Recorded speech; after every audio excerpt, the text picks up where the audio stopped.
hiukset pitkät, unelmat suuret, elämä solmii tarinat. Tämä jakso on sulle, joka elät aktiivista elämää. Treenaat, hikoilet, ehkä käyt uimassa tai saunassa ja mietit, voiko luonnollisen näköiset hiusten pidennykset oikeasti toimia sun arjessa. Vastaus on kyllä. Kun tekniikka ja rutiinit on oikein valittu, pidennykset sulautuvat treenipäiviin ihan yhtä luontevasti kuin toimistoon tai juhliin. Mutta aloitetaan perusasiasta. Urheilu sinänsä ei ole pidennysten vihollinen. Vihollinen on kitka, liika kosteus ja väärä rutiini. Kun pää liikkuu, hiki kuivuu, kypärä painaa tai kloori kuivattaa, hius tarvii pienen suunnitelman.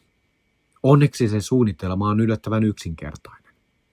Miten valitsen pidennystekniikan treenaajalle?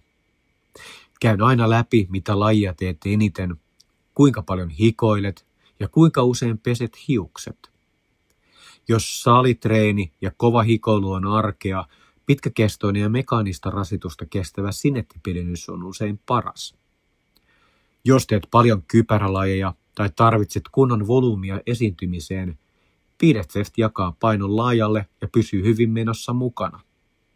Jos taas jooga, tanssi tai pilatus on se juttu, tykkää valita magon. Se on kevyin ja hellävaraisin, ilman liimaa ja lämpöä, ja se tuntuu hyvältä myös nutturalla. Teippi on kaunis ja huomaamaton, ja se sopii hyvin kevyempään liikuntaan. Mutta jos hikoilet tosi paljon tai uit usein, en laittaisi teippiä ensimmäiseksi valinnaksi. Käydään 3 asiakastarinaa, jotka toistuu mun työssä. Sofia on kuntosaliharrastaja ja kilpailee lavalla. Hänelle tärkeintä on näyttävyys ja kestävyys.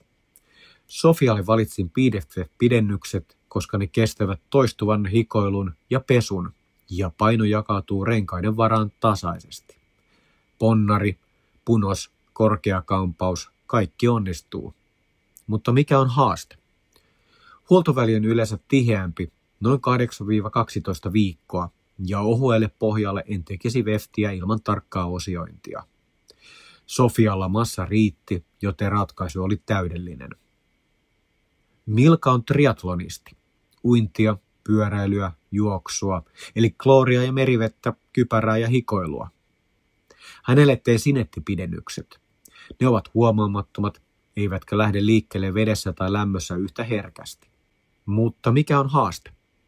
Poistot tehdään aina ammattilaisella, eikä sinettiä voi käyttää uudelleen. Milkalle se sopi.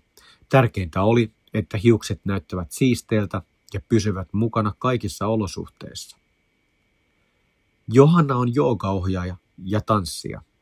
Työ vaatii nutturaa, lettejä ja päänahan mukavuutta. Johannalle valitsin magon. Se on kevyt, liimaton ja metalliton, pelkkä puuvillalanka. Lopputulos on älyttömän luonnollinen ja kiinnitykset asettuvat kauniisti myös tiukoissa kampauksissa. Mutta mikä on haaste?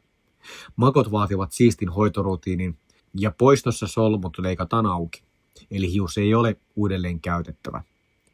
Vastineeksi saat keveämmän tunteen, minkä pidennyksistä voi saada. Sitten rutiinit. Treenissä suojaa pidennykset löysällä kampauksella.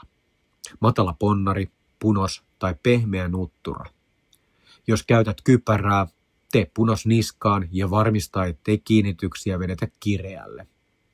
Juoksussa punos toimii paremmin kuin korkea tiukka ponnari.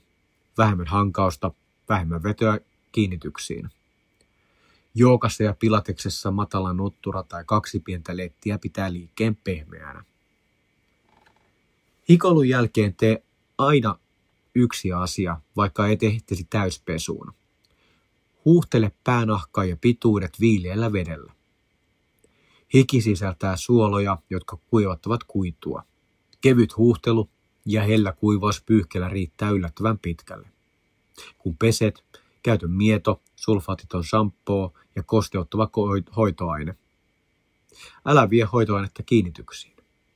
Lisää pituksiin tippalämpösuojaa ja jätettävää hoitoa. Harjaa aina latvasta tyveen pehmeäharjaisella harjalla. Entä uinti? Uimalakki on paras kaveri, ihan oikeasti. Se suojaa sekä kiinnityksiä että pituuksia kloorilta ja suolalta. Ilman lakkia hius kuivuu ja takkuuntuu nopeammin. Ennen veteemenoa kosteuta pituudet kevyesti ja sido ne letiksi. Uinin jälkeen huuhtele ja kosteuta. Rutiinista tulee pian automaatio. Entä sauna? Rakastan saunaa, mutta pidennyksille se on kuuma testi. Jos käyt saunassa usein, valitse tekniikka sen mukaan. Saunassa peitä hiukset puuvilla pyyhkeellä tai löysällä hatulla. Vältä ylälauteita ja älä kastele hiusta turhaan. Saunan jälkeen kosteuta pituudet. Kevyt öljy tai naamio, mutta kiinnityskohtiin ei mitään rasvaa. Anna hiuksen jäähtyä ennen fööniä ja käytä viileää tai haaleaa puhallusta. Mitä virheitä näen eniten? Ensimmäinen. Hiukset jätetään kosteeksi hikoilun jälkeen. Se pehmentää kiinnityksiä ja lisää bakteerikantaa päänahassa. Toinen. Väärä shampoo. Liian voimakas pesee pidennykset karheaksi ja lyhentää käyttöikää. Kolmas. Liian tiukat kampaukset. Pieni veto joka päivä tekee kiinnityksistä levottomia ja voi ärsyttää päänahkaa. 4. Lämpöä liikaa ja liian lähellä. Pidennyskuitu ei uusiudu, kun se kuivuu liikaa, se ei palaudu. Huollosta kysytään paljon.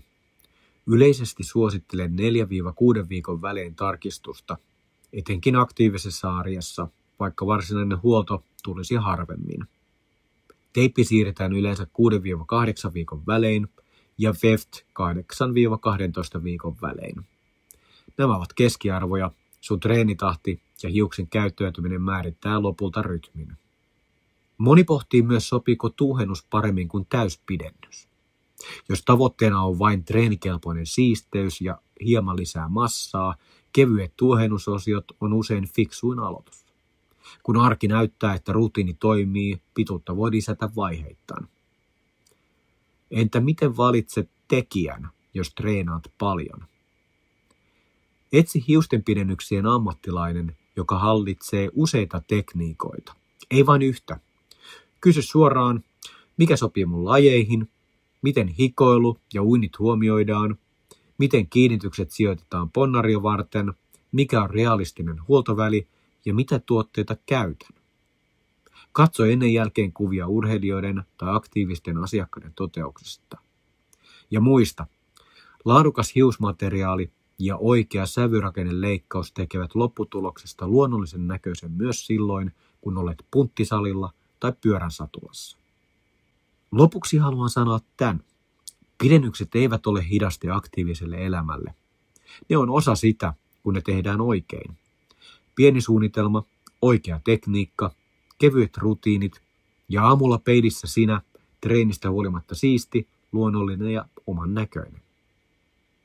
Jos haluat käydä läpi just sun lajit, hikoilun määrä ja pesuväli sekä tavoitteet, tarjoan maksuttoman konsultoinnin myös videona. Katsotaan yhdessä, mikä tekniikka ja huoltosuunnitelma tekee sun arjesta helppoa ja hiuksista kauniita, myös silloin kun syke on korkealla. Kiitos kun kuuntelit. Haaveet kasvaa, ei koskaan katkee.